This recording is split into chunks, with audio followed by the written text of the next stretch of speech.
this on the community tab. Only wait for this to go live here because I have not. Let me see here.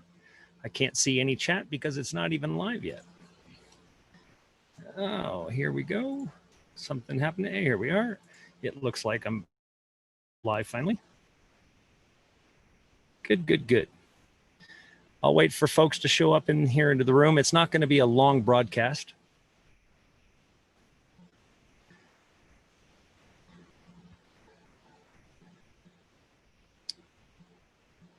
Good. Folks are starting to come into the room. Yes, I'm live. Aho. Hola.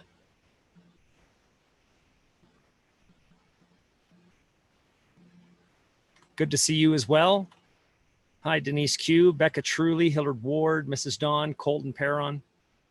I'll just go through and say hello to you folks as we come into the room and allow it to fill up a little bit before I start, because it's not going to be an incredibly long show. I might broadcast later on some live footage that I can find if it's really what I'm led to do. I want to explain to you a few things here. And I think that you're going to really, I'm beyond ecstatic to be able to talk to you about something. But first, I'll, like I said, allow everybody to come into the room. Ralph, good to see you. Crazy Cat Mama. Frank, good to see you, Frank. I remember that video you made all the way back, dressed in black, walking across the room, Frank. I appreciate that. Crystal Compton, good to see you. Beth Whitmore. Mosik 1975, God bless you. Adrian Oquist, Tracy and Vernese, good to see you. Thank you, moderators, for just doing amazing work, particularly last night with some of the trolls that you get doing that, and also the amount of dogma that you receive as a result. So, hey, good to see you, Robbie.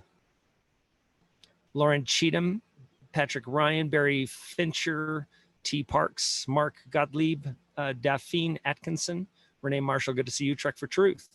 So here's what I'm going to be showing you. I'm going to be showing you something today. So this here, I think it looks like it's reversed on here, unfortunately. Maybe I can reverse the camera.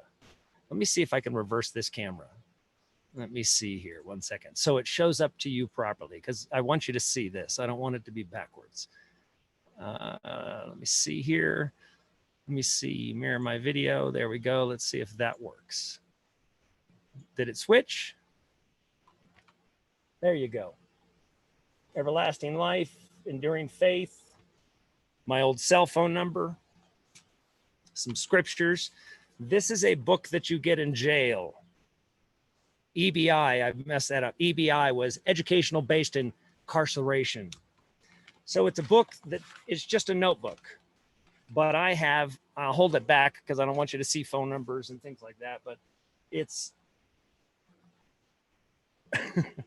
you can see it is completely full of names, addresses, people, letters. And in the front, it's lots of my scriptural notes. See if you can see these things.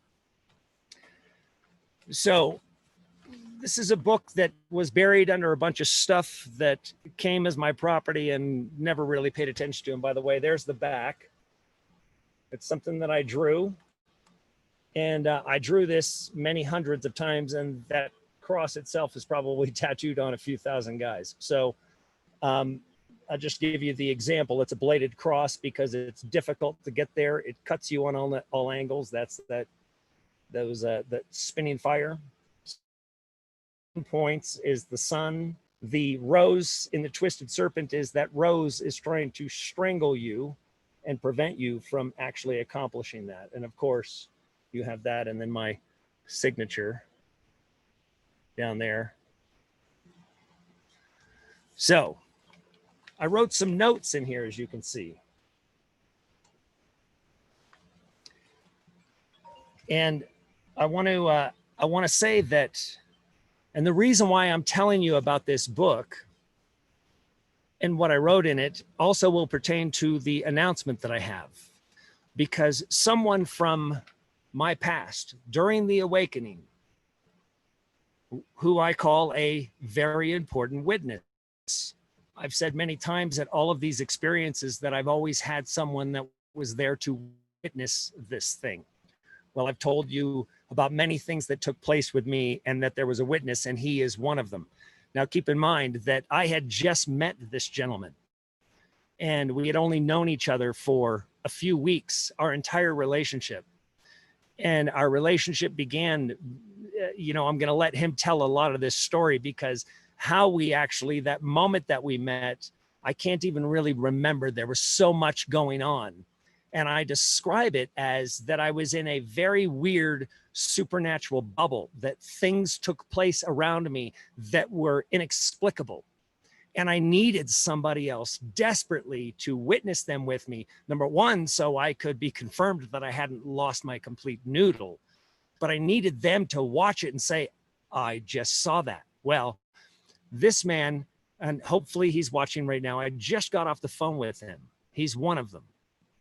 And we haven't spoken except for maybe one time after this. Now, the remarkable thing is this man's story with me over that short period of time is amazing. And I want him to be 100% honest and say everything, because there is so much about it that is amazing that you will understand, and that I personally continually begin to understand more and more of. But at that time, almost all of it was absolutely unexplainable, inexplicable. You could not explain it. It wasn't possible. And you couldn't rationalize it. It was 100% supernatural on a physical level that boggled the mind. And so, and one of those things was this removal of this thing. And one of the stories many of you might remember. So that's one of them. And he has been not only that, but the way he explained it so beautifully is he said, this man that came into my life and showed me amazing things and the things that I saw around him, and then he was taken from me. He was there when they did arrest me at the end, when I actually went to prison, and he was there watching them charge me with things that didn't happen right then. And he watched how these people reacted to just me standing on the street. I never even spoke to them. And then they came. So those are the types of things that I was so blessed to have somebody around to witness it with me. And this is very much like also what we're witnessing in the world right now.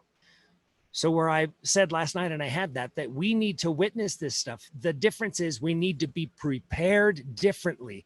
And so that's where this book comes in, and where Chris, this witness, comes in. Because this all took place after I had developed a web property and a technology that did remarkable things. And I'm going to show you that and tell you what it did and why I was compelled to build it. And after that, the attacks that I got, it was as though I was given some form of protection. And the form of protection and what I experienced in it was so unexplainable that I couldn't actually decipher who was who. So whether they were good or bad, it was impossible for me to decipher that. I just needed to understand as much as I possibly could. And I was using everything I had to do that. And I had a lot to offer in that way, because I'm quite technical and quite analytical and quite philosophical at the same time. So it became a real journey. But I wanted to read to you a little bit about something that relates very much to what we're going through right now, all of us, with what you're about to see and what you are seeing. Because what you're about to see is going to be worse than what you are seeing. And you'll see it spiral into a place that you couldn't even comprehend. These things must and will come to pass. It's not a choice. And you can't choose whether it's good or bad. You can't, because you don't know yet. You don't have all of the facts. You don't have all of the evidence. You don't know. You need to be a passerby for multitudes of reasons. But here was something that I wrote from prison, which was about myself and what I had learned about endurance as a result of being there. I put, prison teaches endurance Every day, a prisoner is prepared to go the distance. He continues to challenge the status quo because he can go the distance. He has confidence in his secret knowledge of beyond these walls. He does not want to return because it is hell. However, he has been to hell and back, and he has lived to tell about it. It's an important part. Going to hell and back means you confront and deal with Satan face to face, and you defeat him.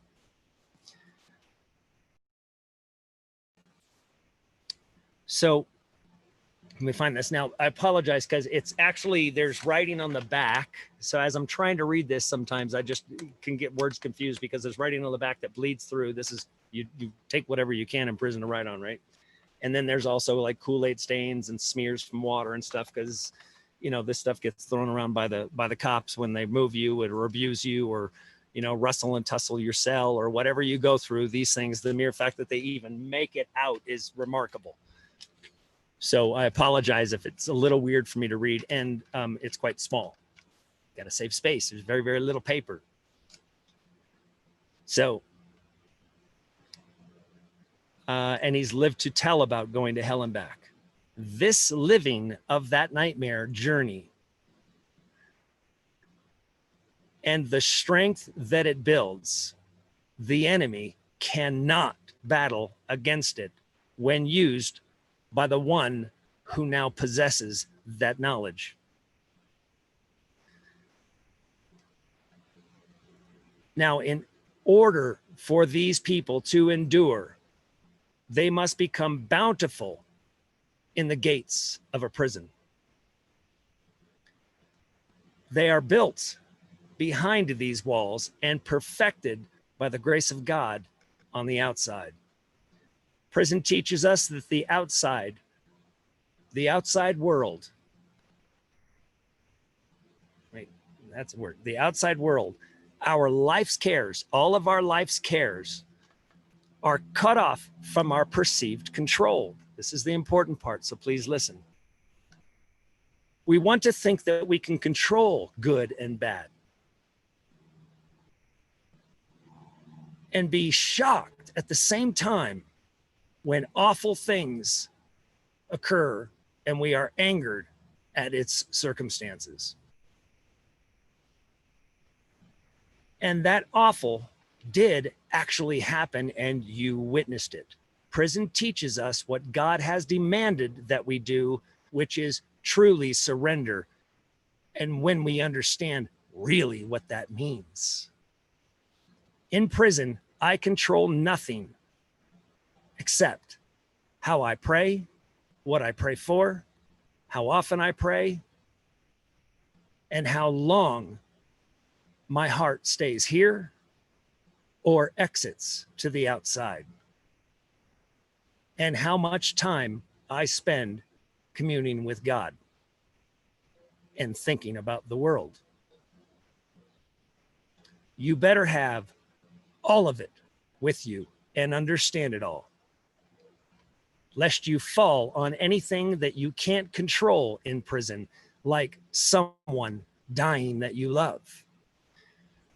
So the remarkable part about this is that I'm explaining that you finally surrender if that's what you're trying to do. The person that cannot endure prison is the person that doesn't surrender to those things on the outside. They're still attached. They're still trying to find a way to influence the outside. You can't. They'll write letters. They're always trying to work things. They're more frantic trying to influence the outside, and all of their time gets consumed by it. So someone like me that comes in and explains to them and shows them that the outside is what they need to die to, all of it, because you don't control it. And so you have to come to terms with those facts before they happen, or they'll crush you. To lose your mother or your father or your daughter or your wife or somebody on the outside, to lose them and they die of something and they have a disease or they're diagnosed or whatever, you control nothing. Come to terms with that. That is the first step of freedom. You don't control any of this. Not my will, Father, but yours. That's why I can look at this and say, I need to witness it. I don't need to be impacted by it. I'm past that. I died to this world. I know, I surrendered. I've got nothing except what you're showing me and what you need me to see and what you need me to do and what you need me to say and how you need me to walk. So I'm going to use this opportunity to explain to you what a true definition of a graven image is. I've spoken about this, but I want to go more into depth a little bit. Everything in your life is a graven image. The government is a graven image. You trust it and love it. It's a graven image. It's an image that cannot comply with your expectations of good. It will never comply, and it will always be corrupt because man is corrupt. And so the graven image of yourself becomes, what do you want to be when you first hear as a kid? What do you want to be when you grow up, Bobby? What a terrible question. What do you want to be? Well, it immediately triggers that child into thinking that he has the choice in that matter. He doesn't. He was made to be something. And when he is doing what he's made to be, he will find being content. He will find peace. He will be happy. He will know his purpose in the world. The very first agenda of the enemy when you arrive is to make damn sure that you aren't who you're supposed to be. Otherwise, you can build that Tower of Babel and destroy his walls. That's why he's the one that came down the tower, not God, the one that controls this world and confused the people and tore the tower down. So the images that we make, what do you want to be, Bobby? Oh, I want to be, I don't know. Well, Dad says he wants you to be a lawyer. Well, Dad wants me to be a lawyer. Mom wants me to be a lawyer too. Oh, and my brothers and sisters think that would be just jolly. What about Bobby? Now Bobby is doing what everybody else wants, not what Bobby wants. And he'll count success along the way.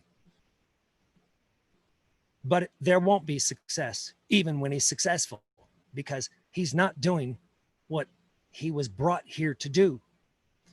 And he'll begin seeking, and people will call him crazy. Now that person does lots of things. The person that didn't want to do what anybody else thought they should.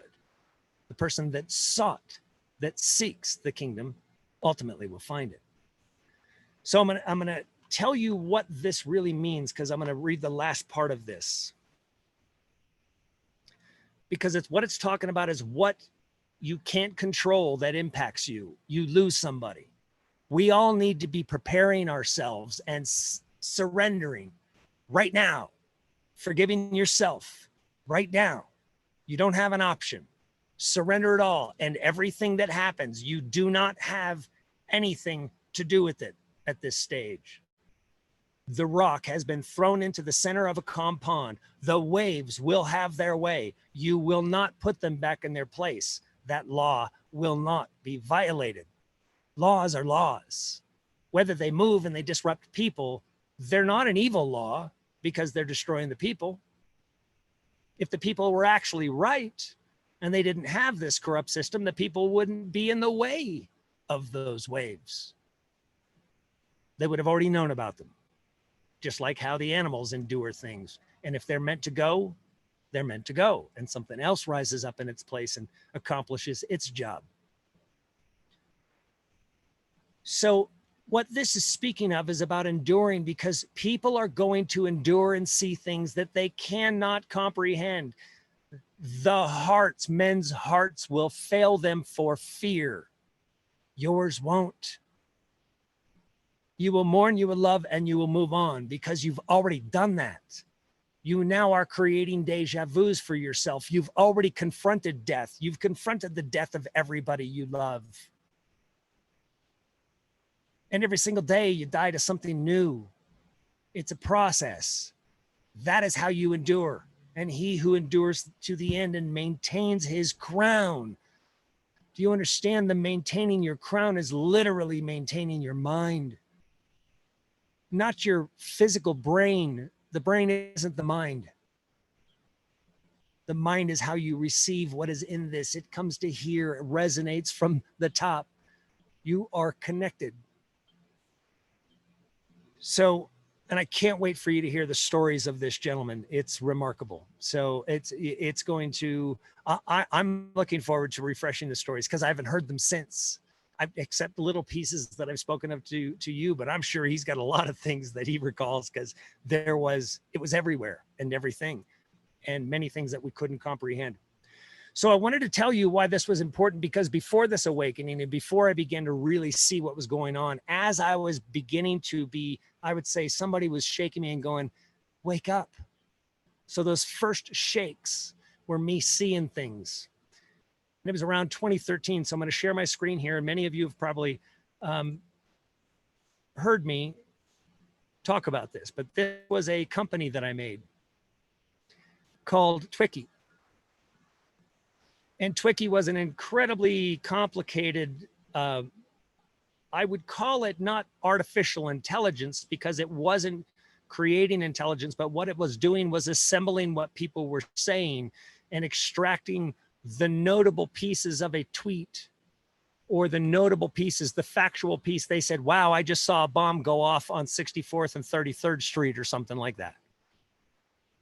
Oh, I just saw that thing go off on, 77th, and people broke those windows and had pictures and had tags. So I was essentially exploring and building things that the government was already thinking about and already doing in many cases. However, I didn't know that until I stumbled upon their technology. It's kind of like my battle with Kazaa and all of those things. They were coming after the fact that it was decentralized, not controllable, and could amass massive amounts of technological power that could, from a weaponized standpoint, could do tremendous damage. I had no intention, nor had I even thought of it, until the US government accused me of doing that. Now I knew what they wanted to do with it, which is why they wanted me out of the picture, that kind of thing. So these are the awakening moments that begin to shatter things within my mind. And this is what many people are going through right now. So my experience through all of this, people are going to go through. And this is why, it's the shepherd already went the path. He's already did it. It's not, doesn't make him better. It's just that he already experienced it. You're just like him. So company was called Twicky. And what that is, and this is the definition of it, a tweet or a group of tweets of historical or notable importance. So I'm going to let you watch this first, and then I will talk a little bit more about it so you can understand the gravity of what I had built, and it was functioning.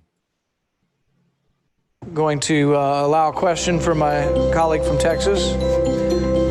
I thank the senator from Kentucky, and I want to ask the following question. If the senator from Kentucky is aware. All across northern Japan, they felt it. A violent magnitude 9.0 earthquake. Given that the Senate rules do not allow for the use of cellular phones on the floor of the Senate, I feel quite confident that the senator from Kentucky is not aware of the Twitterverse that has been exploding. So what I wanted to do for the senator from Kentucky is give some small sampling of the reaction on Twitter so that he might understand how the American people are responding.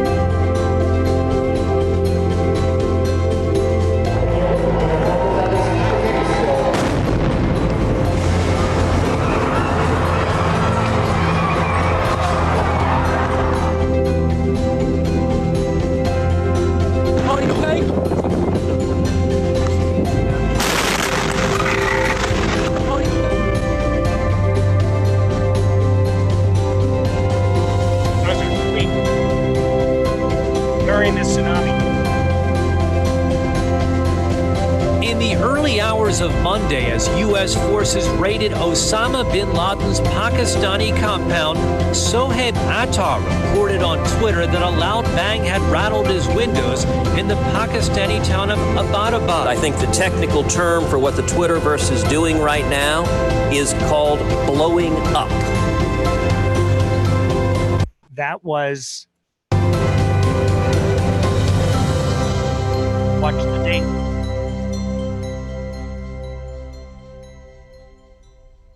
Fall 2013. Interesting, right? So I'm going to go back to. Going to allow a question from my colleague. So I'm back here. Let me just kind of scan through here.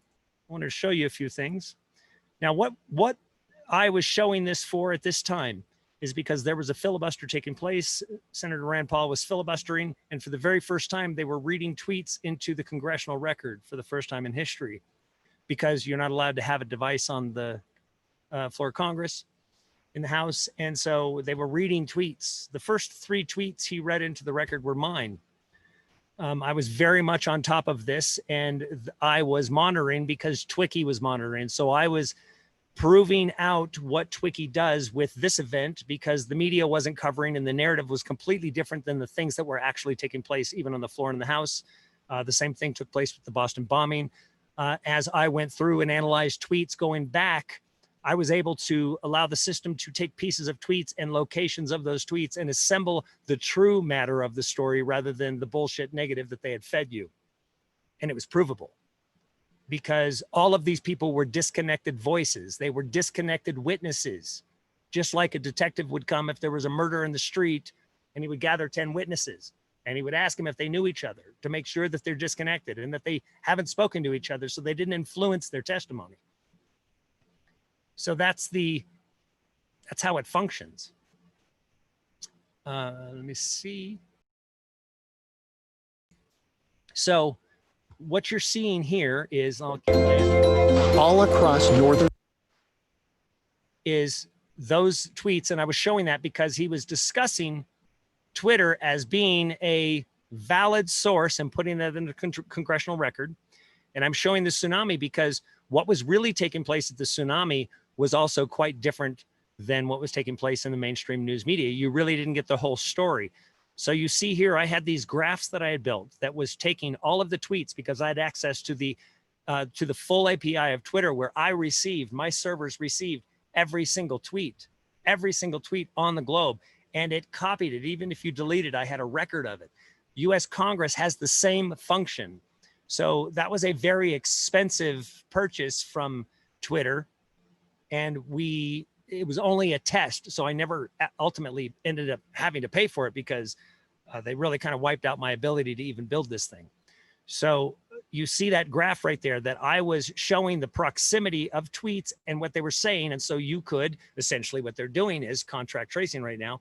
I was showing just with tweets that I could show what people were gathered about and how closely they were related to the actual subject. So I could show everybody in the square, in Tahrir Square, during the fall of Egypt, because I was quite involved with that with some of the Anons. And so I could track and see where these people were geographically and show a graph of just how powerful and who the influencers were. And you can see that as you go through. That's why it says it's not in the news you watch or read. The truth hides in these millions of tweets. And so if you see here, Tahrir Square, Egypt uprising, February 11th, 2011, as seen on Twitter. So these are representations of Tahrir Square and the revolution building. You can see the different influential people that are connected and influencing how they come in. And this person will influence, and you can watch these people come in and change their location. It's quite remarkable. And so a revolution now starts like this, which is what I was trying to show. And Egypt ultimately shut down.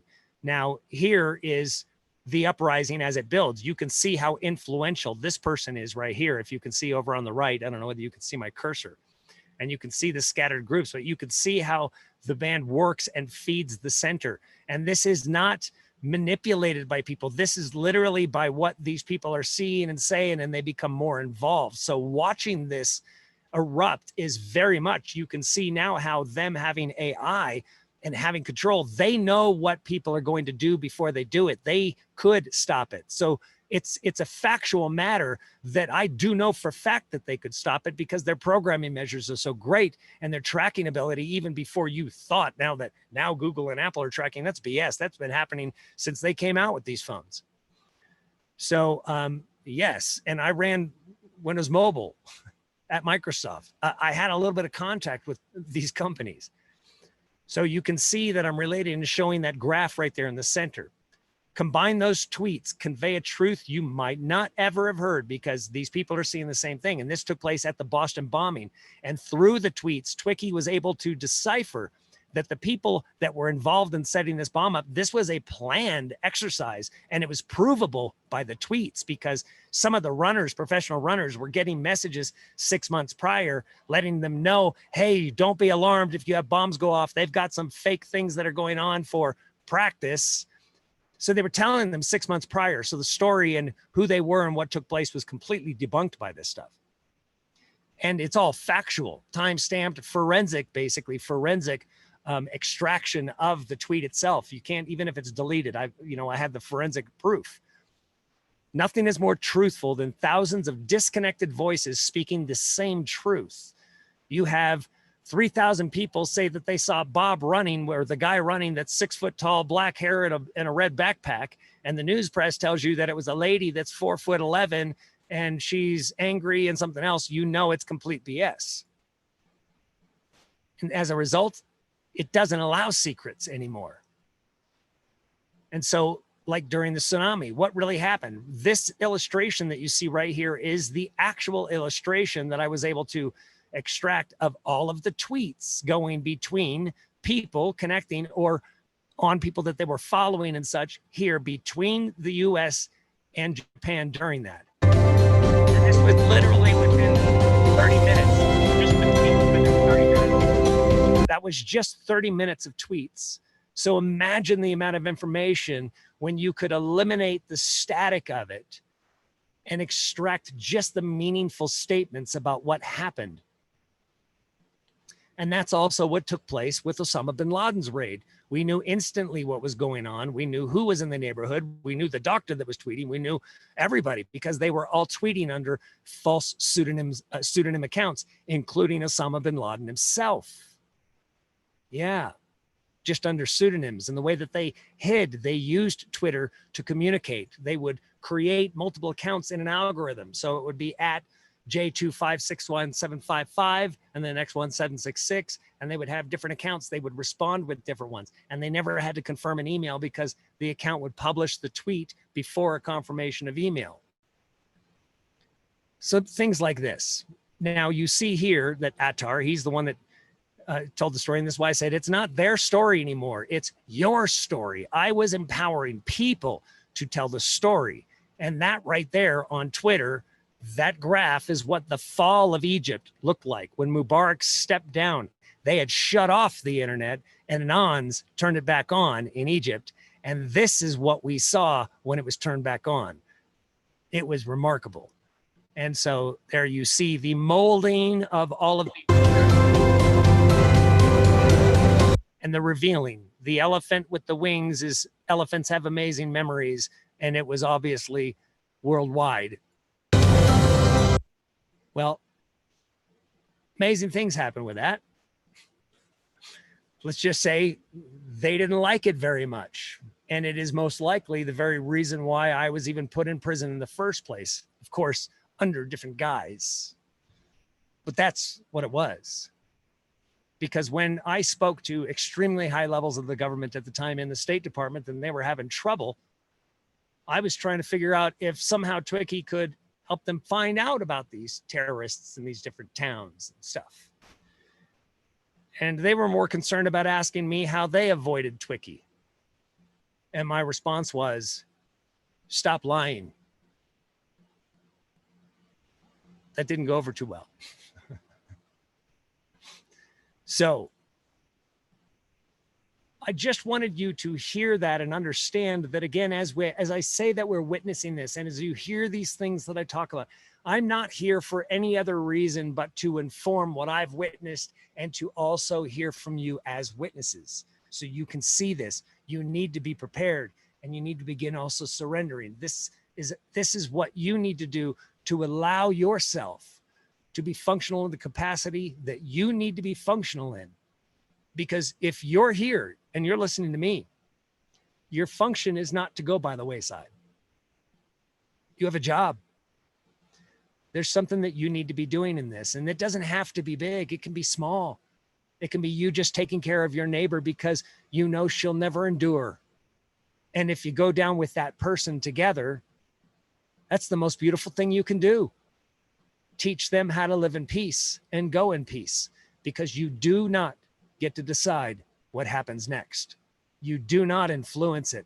I promise that. This is by design. You will not avoid it. The rock has been thrown into the pond. The waves are coming. I love you very much. I wish you always peace and grace. And I cannot wait for you to hear from Chris. You're going to love it. I love you very much. I'll talk to you soon.